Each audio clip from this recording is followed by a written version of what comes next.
berkenan di awal bulan. Kami berbahagia Tuhan diberi kesempatan dalam pelataran Tuhan. Dan kami seperti pujian kami bagi Engkau selalu, dan kami percaya tidak pernah ada yang mustahil. Karena itu tenangkan hati kami, tenangkan jiwa kami, agar firman-Mu yang kami dengarkan membawa kami kepada pengenalan akan Tuhan dan membuat hidup kami bergairah, berdampak, dan mengalami jejak kebaikan Tuhan. Dalam nama Yesus kita yang percaya berkata, amin. Shalom. Shalom. Kasih salam kiri kanan, katakan Tuhan baik. Tuhan baik. Ya, salam. Semua disalami. Tuhan baik. Tuhan baik. Tuhan baik. Tuhan baik. Puji nama Tuhan. Tuhan baik. Dan di awal bulan ini kita akan belajar firman Tuhan tentang kebaikan Tuhan. Bapak Ibu Saudara yang dikasihi Tuhan, kebaikan Tuhan kita akan baca judul ini bersama-sama supaya kita memahami pentingnya hidup kita di hadapan Allah.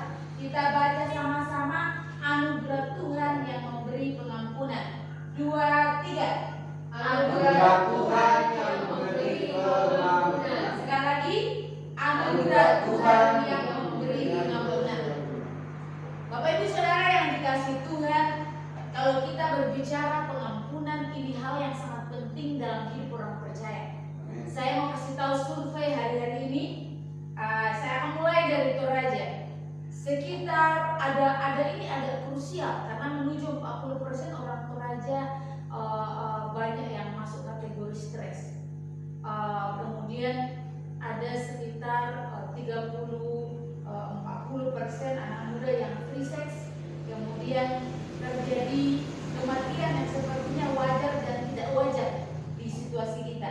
Tapi kalau di dunia, kalau kita berbicara, banyak sekali hal-hal yang tersembunyi dalam diri tiap orang, dan kemudian dia mulai yang namanya mengalami penyiksaan diri, menyiksa diri, membiarkan dirinya tidak di dalam anugerah Tuhan. Nah, berbicara tentang anugerah Tuhan yang memberi pengampunan, ini penting sekali supaya saudara dan saya setiap hari tidak hidup di dalam rasa bersalah. Jadi kalau kita berbicara Bapak Ibu Saudara yang dikasihi Tuhan, itu pengampunan itu selalu erat kaitannya dengan dosa. Katakan dosa. Dosa ini erat kaitannya dengan rasa bersalah.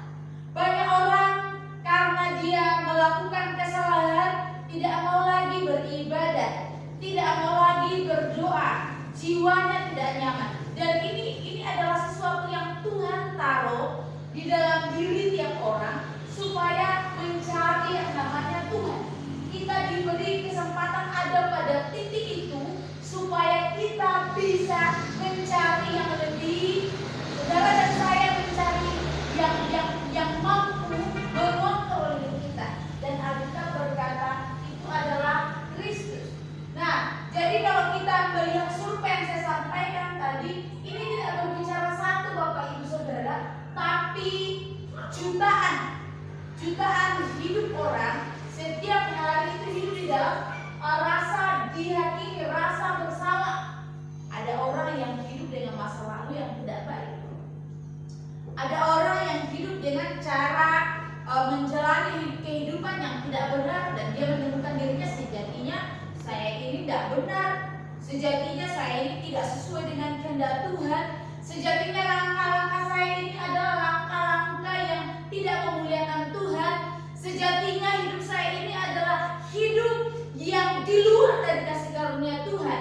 Bapak Ibu Saudara, jangan terkecoh dengan kilauan keadaan. Keadaan membuat kita melihat bahwa oh, si A baik, si B baik. Bapak Ibu Saudara, baju kita bagus tidak jaminan hati kita baik. Perkataan kita baik, shalom, tidak jaminan kita ini baik. Keadaan kita kelihatan bisa baik dari luar, tapi sesungguhnya kita hidup dalam keadaan yang tidak jujur dengan Allah. Rasa bersalah, rasa terhakimi, karena ada jejak-jejak dosa yang tidak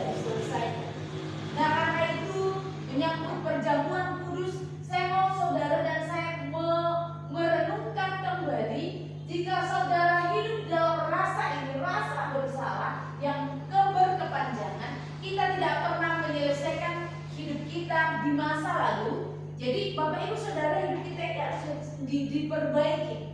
Ada orang yang begini, wah waktu masa lalu saya hebat deh, saya gini. Tapi dia tidak tahu bahwa di situ sebenarnya ketika dia memang membanggakan masa lalu itu, sebenarnya dia ada pada sebuah titik di mana dia meyakini bahwa dirinya hebat. Padahal sebenarnya Alkitab berkata, you are nothing. Nah, karena itu Bapak Ibu Saudara yang dikasihi Tuhan, Alkitab berkata kepada kita pagi hari ini, mari kita hidup di dalam kasih karunia Tuhan. Dan kalau kita belajar di Alkitab, ini ada contoh. Kita ini hidup dalam kasih karunia di dalam perjanjian baru. Tapi coba kalau kita belajar ketika Adam dan Hawa jatuh dalam dosa, emak takut. Allah bertanya ketika berjalan dan, wah, kau di mana? Mereka sembunyi karena mereka takut kepada Allah. Allah memanggil dan karena kenapa? Mereka tahu bahwa mereka jatuh dalam dosa. Mereka tahu bahwa harusnya aturan Allah itu tidak dilanggar, tapi mereka melanggar aturan itu. Akhirnya mereka takut. Kemudian juga siapa? Kita ketemu dengan Daud. Dia depresi. Nah ini Bapak Ibu Saudara, kalau saudara berkata depresi itu karena hal-hal biasa, tidak. Ini dia mengalami tekanan. Kalau kita baca di dalam Mazmur ini, kebimbangan, dia merasa tekanan yang dahsyat dalam hidup dia karena ada hal yang dia tidak bereskan. Dia tahu bahwa dia berdosa di hadapan Allah. Dan kemudian kita belajar, kalau kita tidak membereskan dosa kita, Bapak Ibu, ini nih, setiap hari Tuhan Engkau menekan jiwaku. Rasa-rasanya Mazmur berkata, aku ini bisa keluar tapi ternyata tidak. Bapak Ibu Saudara, ketika saya mencoba menyelidiki, kadang-kadang kita sakit itu tidak perlu obat, tapi kita perlu ketenangan. Kita perlu hidup yang beres supaya tidak borok, tidak ada yang busuk dalam hidup kita sendiri. Kita banyak orang sakit masuk rumah sakit bingung dokter, tidak ditemukan. Dan sampai hari ini dokter hebat itu dibawa, orang Indonesia itu percaya kalau ke Singapura itu adalah pelayanan terbaik, obat terbaik. Tapi coba kita baca teks, kesehatan bisa terganggu karena ada rasa bersalah, ada hal yang disembunyikan, relasi bisa rusak antara suami dan istri, bisa antara anak, bisa antara tetangga, teman, bisa. Nah karena itu Alkitab memberitahu kita bahwa ketika kita ada dalam rasa bersalah, bahkan kita bisa kurang konsentrasi. Nah kalau diajak ngomong sudah nggak nyambung, nah itu jangan ada di bawah stres. Nah jadi akibatnya kita tidak konsentrasi. Kita belajar dari kisah Judas, dia bunuh diri. Di Jepang orang stres itu, orang hidup dalam rasa bersalah itu, sekarang yang terbaru itu mengganti nama. Mereka ganti namanya supaya bisa tenang. Tetapi kita tidak bisa pungkiri kalau kita berbicara Kejadian pasal 3, dosa itu menggerogoti. Rasa bersalah itu membuat hidup kita itu tidak tenang. Tidur kita minum CTM supaya tidur lelap, kita merasa tidak nyaman. Dan saya menyampaikan bahwa Alkitab menyampaikan betapa menakutkan. Jika saudara dan saya ada di sini setiap hari, kita tuh sudah di dalam Tuhan, tetapi kita tidak mampu mengatasi rasa bersalah. Saudara dan saya bisa saja jalan seperti ini, kelihatan bodinya kekar, dilihat kiri kanan mantap, kelihatan dia baik, tapi sesungguhnya dia hidup di dalam rasa bersalah. Rasa bersalah bisa berkaitan dengan prinsip hidup, bisa berkaitan dengan hal-hal yang membuat kita tidak maksimal menjalani hidup. Nah Alkitab juga berbicara bahwa kalau kita hidup dalam perhatikan di sekeliling kita, ini penting. Kalau saudara tidak beres hidupnya, nah kita lihat di dalam terminologi Kejadian, waktu Allah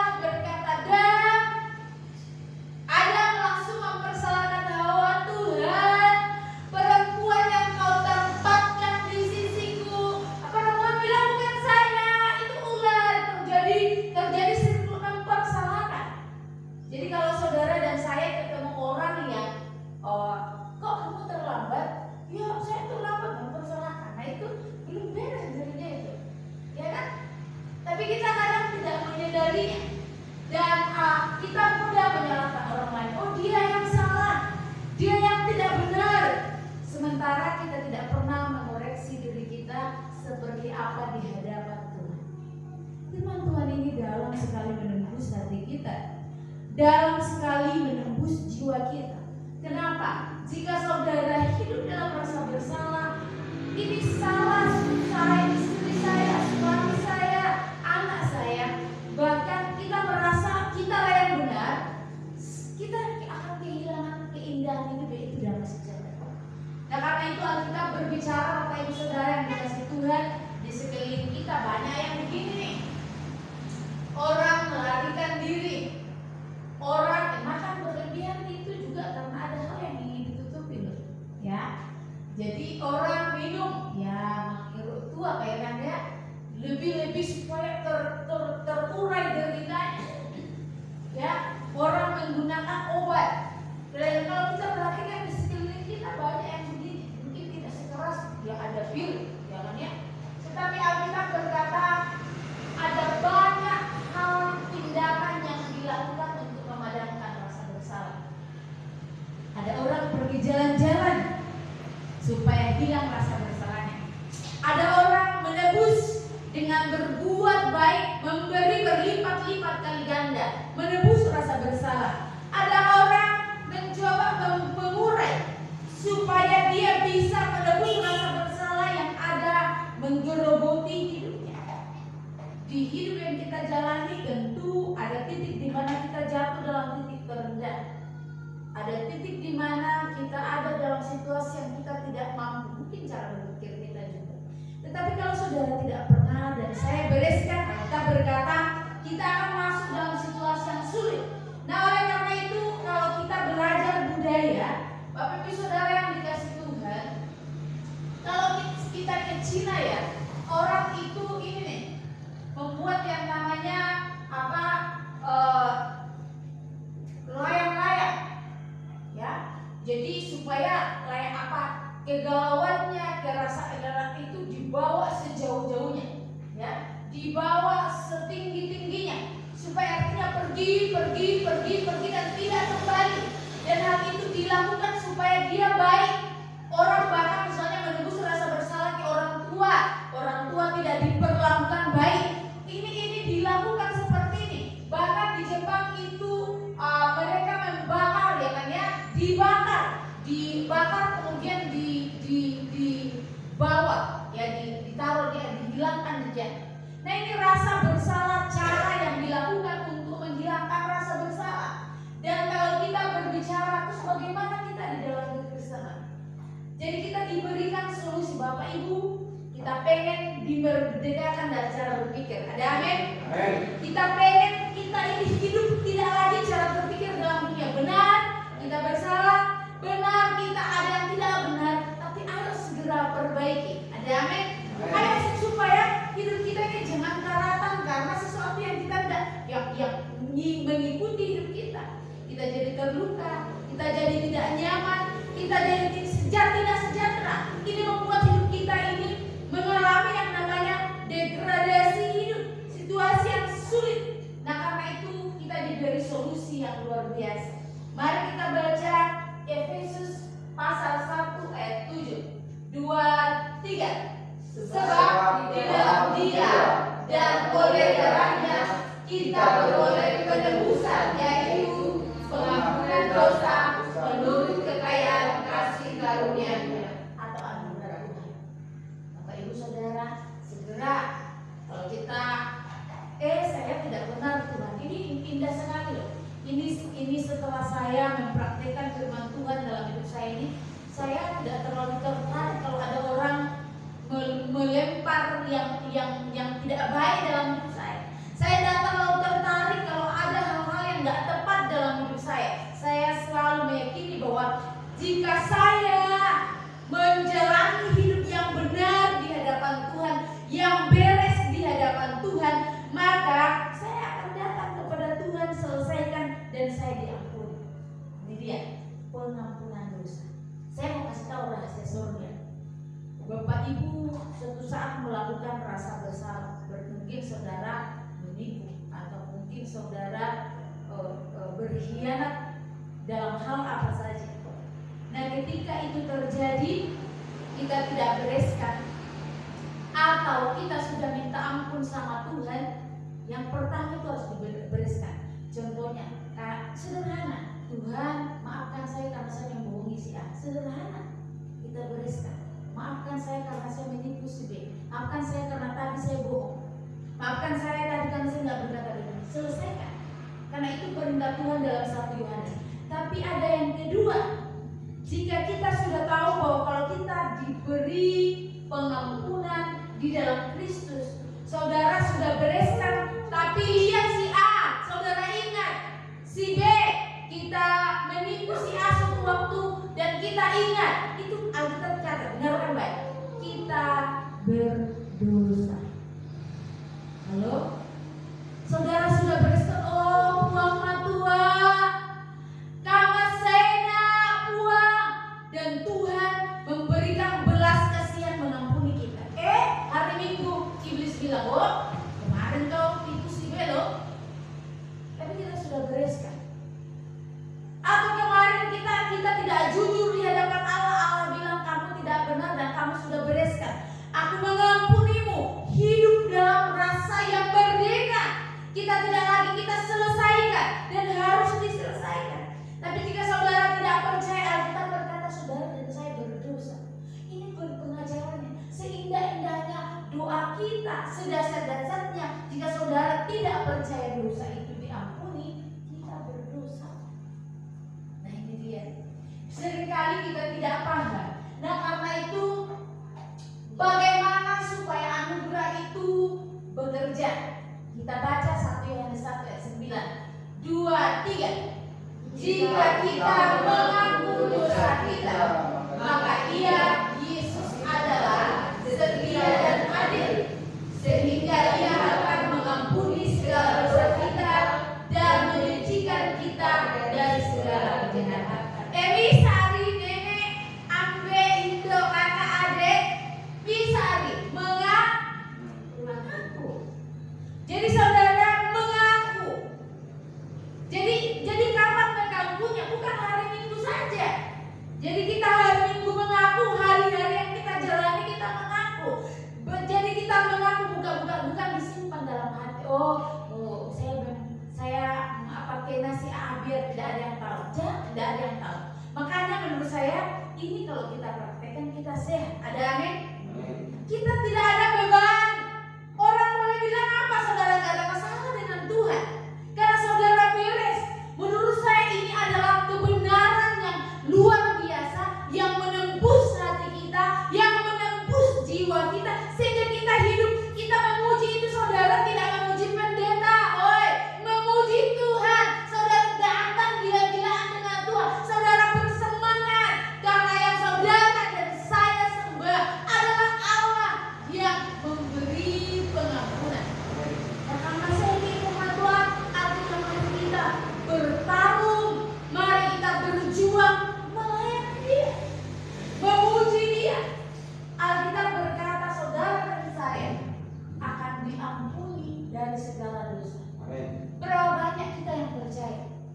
Berapa banyak kita yang yakin bahwa kita ini disucikan dari segala? Makin banyak saudara memuji Tuhan, makin saudara dibersihkan, dipangkas, dibuang. Makin banyak saudara membaca kebenaran, makin saudara cara berpikirnya disehatkan, dibersihkan.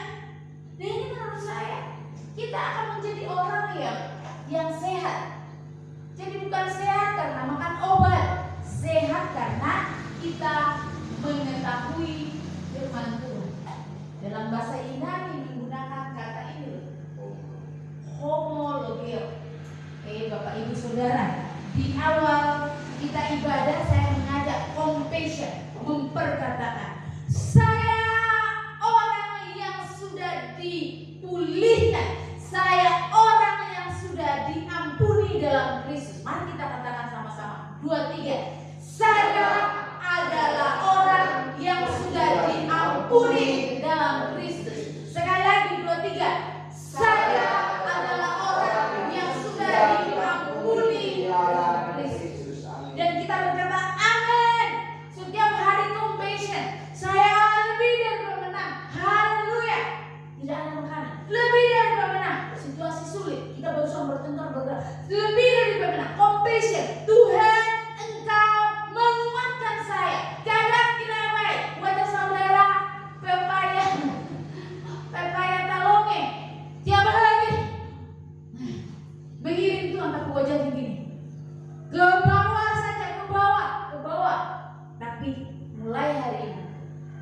bersama Yesus saya cakap mengatasi segala masalah. Amin. Saya orang yang disayang Tuhan. Saya diampuni, saya dikuatkan, saya dipulihkan. Kekasih Tuhan, ini adalah kebenaran yang harus keluar dari mulut saudara dan saya setiap hari. Ketika kita berkata, Tuhan, saya ini tidak layak, tapi Engkau melayakkan saya. Tuhan, saya orang berdosa, tapi saya orang yang dikenal oleh Tuhan. Saya tidak layak karena saya bergelimang dalam dosa yang orang tidak tahu, tapi harus saya bereskan di hadapan. Saya orang yang dicintai, saya orang yang dikasihi. Bapak Ibu Saudara, ini firman yang sangat indah. Allah menyampaikan supaya saudara menjalani hidup yang berkualitas dalam dunia. Berapa banyak kita yang menghina kasih karunia, berapa banyak kita yang mencari kebenaran itu sungguh-sungguh.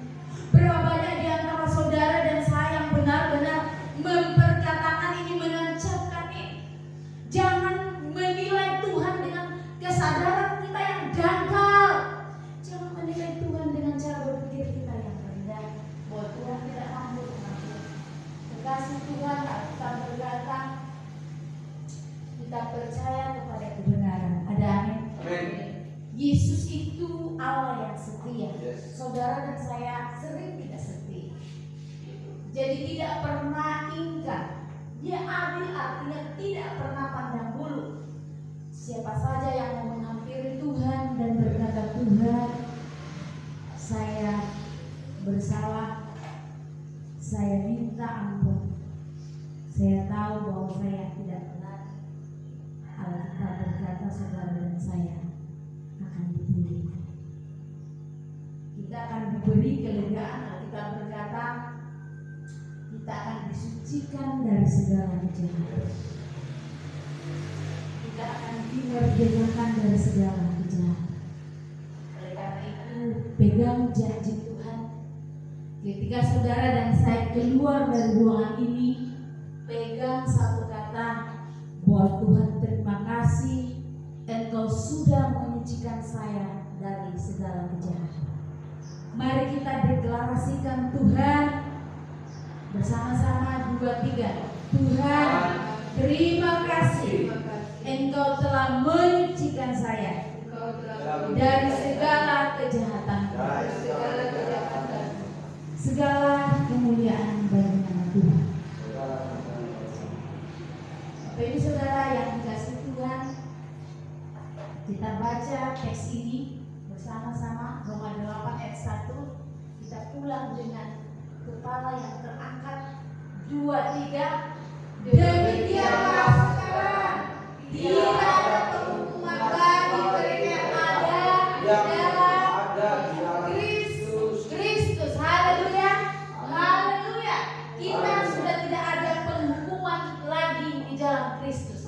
Perjamuan kudus itu Bapak Ibu Saudara berarti saudara dan saya sehidangan dengan surga. Saudara dan saya menerima, melayakkan diri. Makanya saya selalu berkata, jika saudara ada yang tidak dibereskan, jangan ambil perjamuan kudus. Nanti menjadi kutuk dalam hidup kita.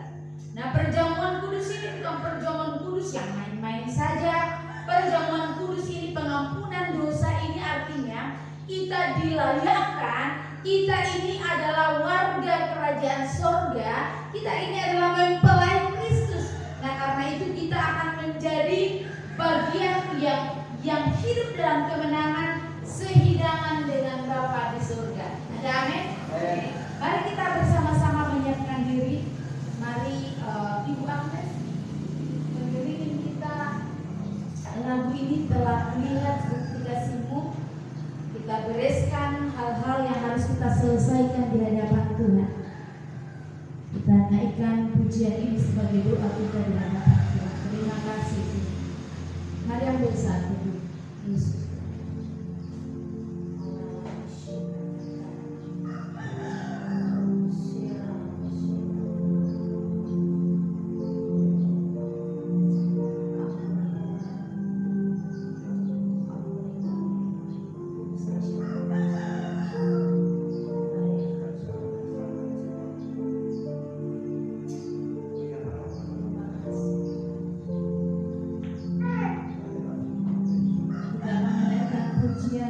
kulihat bukti kasih-Mu, telah kulihat bukti kasih-Mu.